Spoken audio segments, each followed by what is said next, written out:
So I know many of you are trying to book meetings on LinkedIn and spending time on LinkedIn trying to book discovery calls with your ideal customers, with your ideal prospects.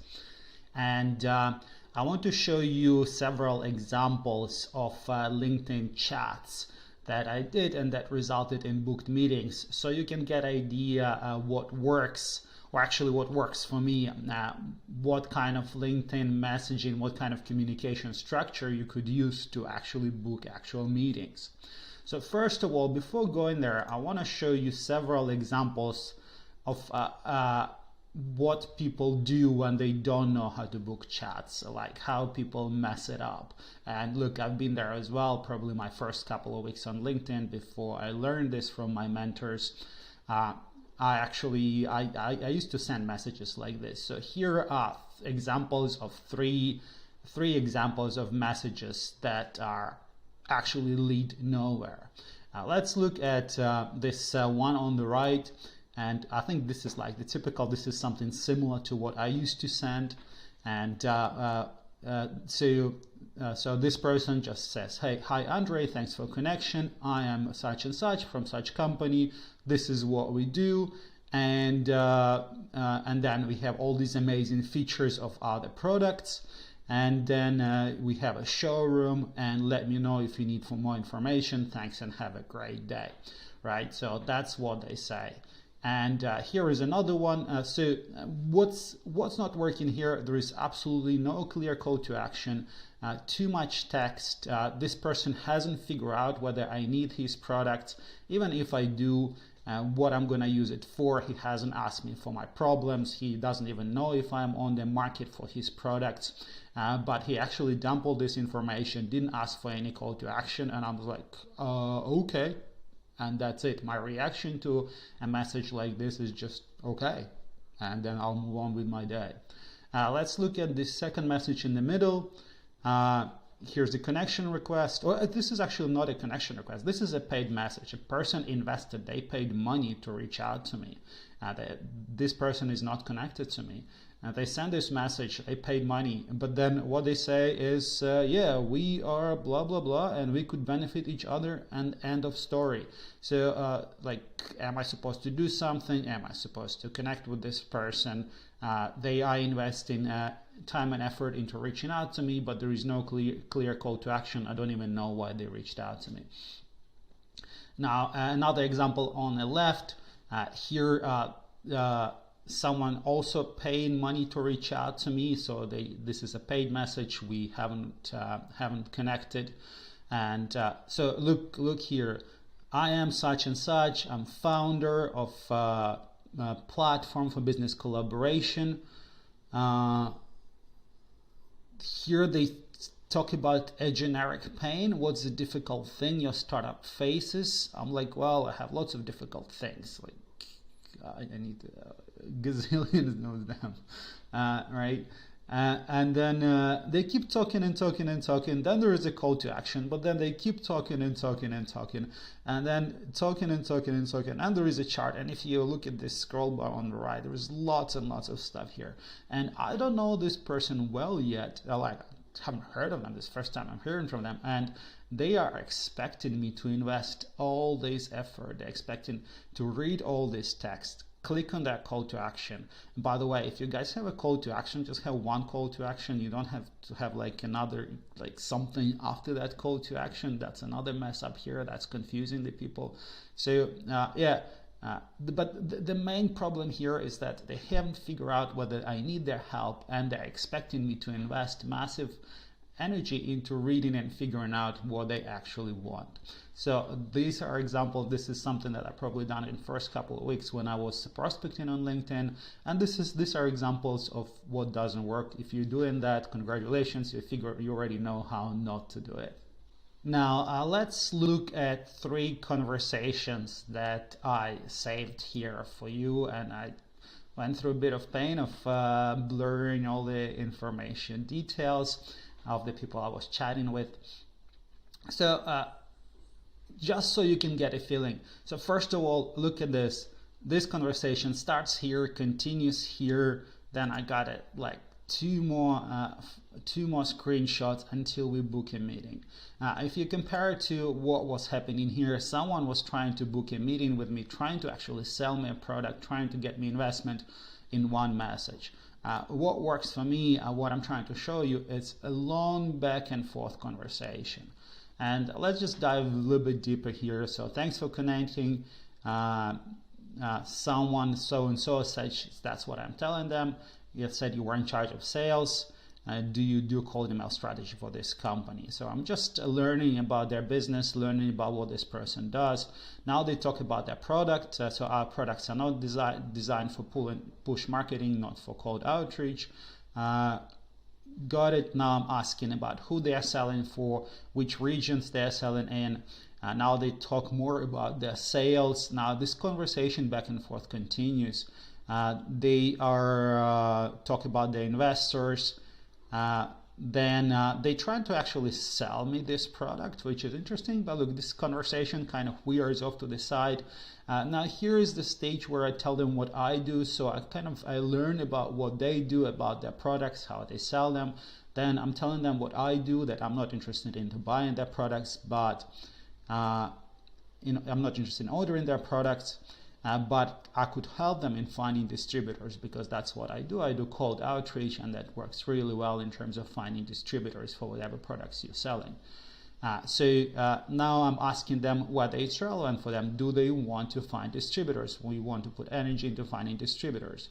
Now they talk more about their products, and they're saying they're not really ready for finding distributors. Because they're still working on their patents, and I think they're working on FDA approvals as well. They were working on that as well.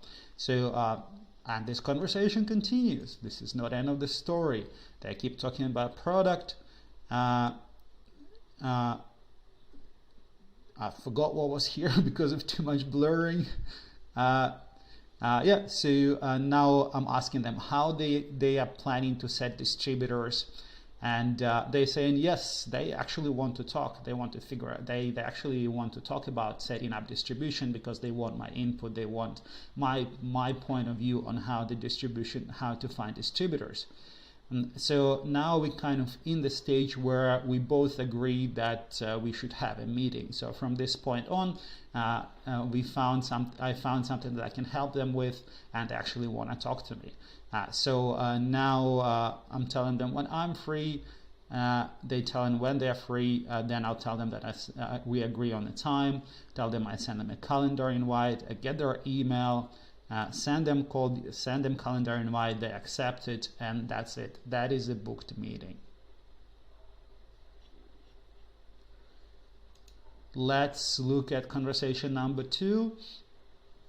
Again, I reach out to this person.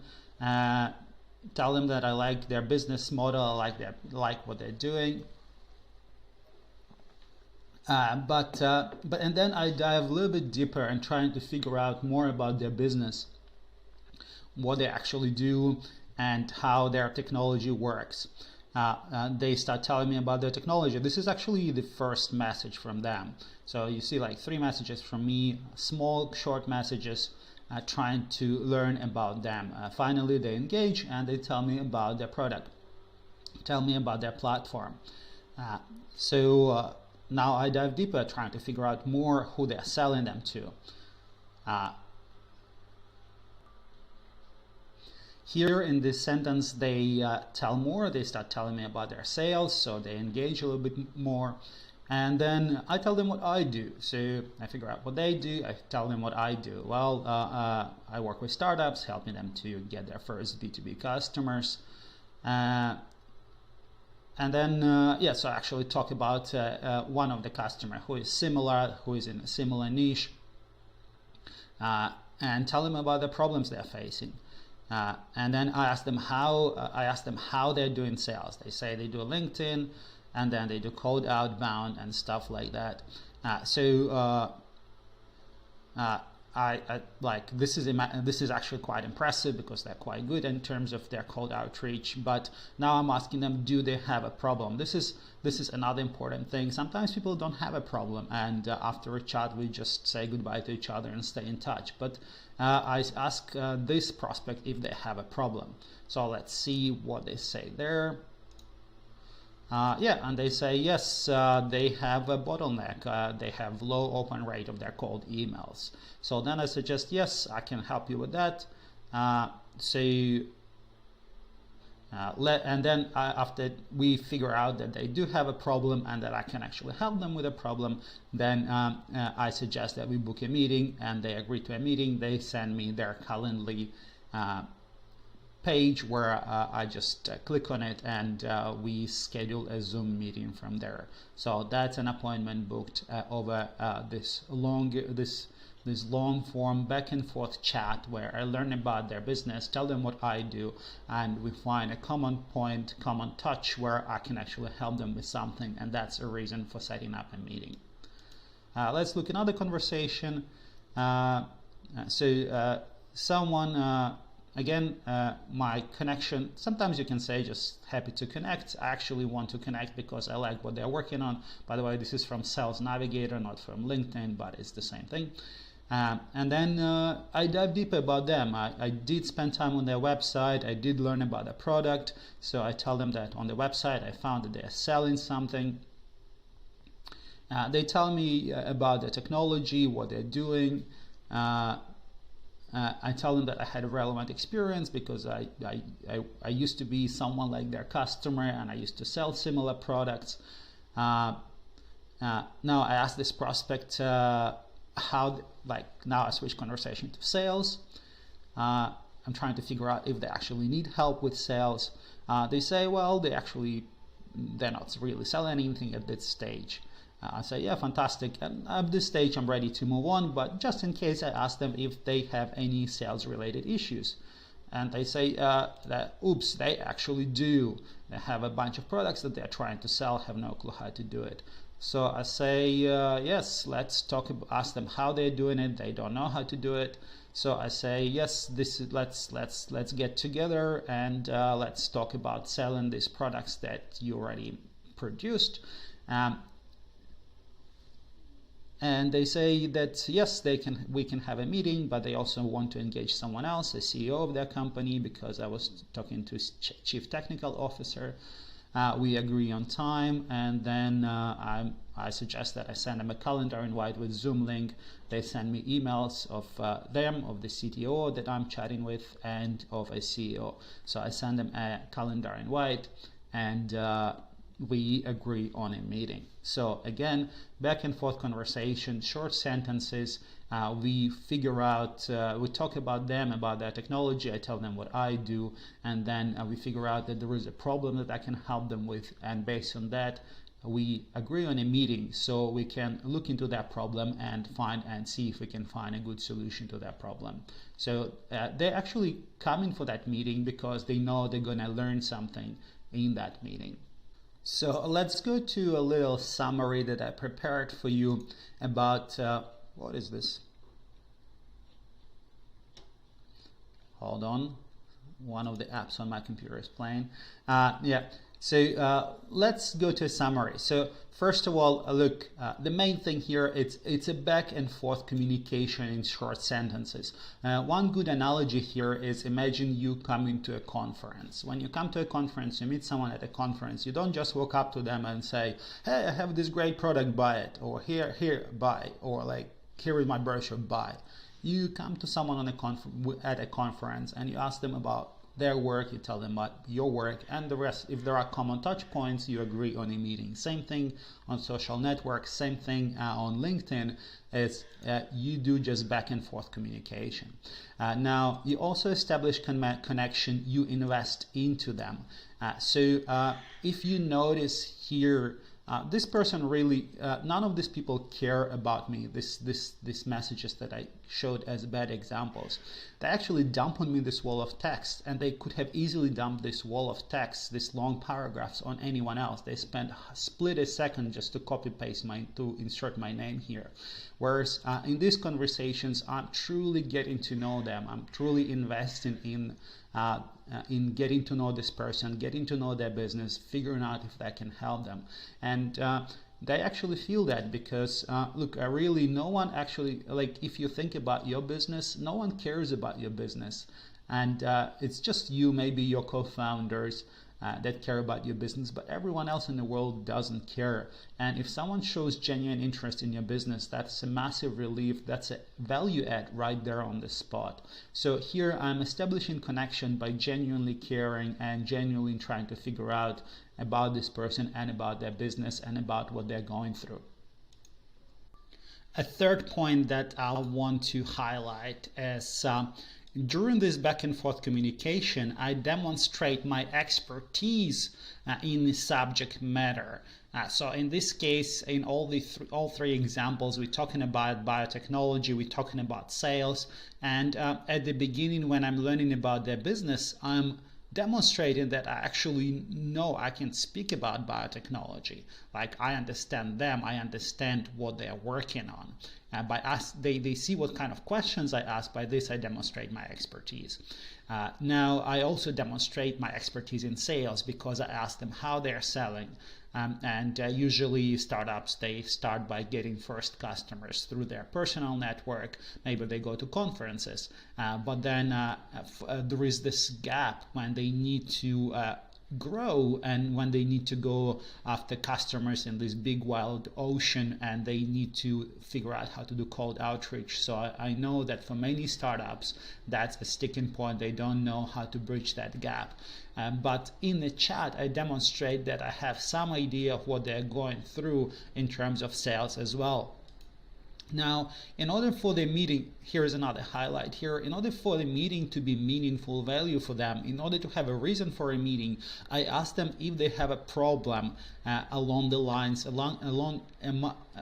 if they have a problem, the kind of problem that I typically solve for my customers. Like in one example, someone had a set of products that they didn't know how to sell. In another example, they wanted to get distributors, but they couldn't find distributors specifically in Australia for their product. So again, I ask them if they have a problem, and if they have a problem, I tell them, yes, that's and look, if I can solve that problem, so it has to be the problem that I typically solve for my customers, for my clients. So I ask if they have a problem, and then if they do have a problem that I solve, I dive deeper into the problem. I don't immediately suggest a meeting. I'm trying to figure out deeper why they're dealing with that problem, why they're struggling with this. And usually at this stage, they suggest a meeting if I've done everything right by this stage. But sometimes I dive even deeper into the problem. And then after that, look, it's a one clear call to action. It's requesting a meeting and booking a meeting on the spot. On the spot. If you noticed here, let me just go back. If you notice here, like right on the spot, I say, yes, so are you blah, blah, blah, blah, blah. I'm free in 2 hours or tomorrow, first half of your day. Well, we're in different time zones. So I tell them when I'm free, are you guys available? They say tomorrow 11 a.m. works. So we decide on a time. Usually they have their calendar handy. And then here I send them a calendar invite with a Zoom link to their, so I ask for their email address and I send them a calendar invite. So I know that once it is in their calendar, then it's my job is well done. And then I know they're going to show up for a meeting, because this is what happens with all professionals. We all live by our calendars. I end my day by looking at my calendar, what's going to happen tomorrow, and I start my day by reviewing my calendar. So, and I understand that this is the world where my prospects live in as well. So I request and book a meeting on the spot. So that's it, guys. Good luck with booking appointments on LinkedIn.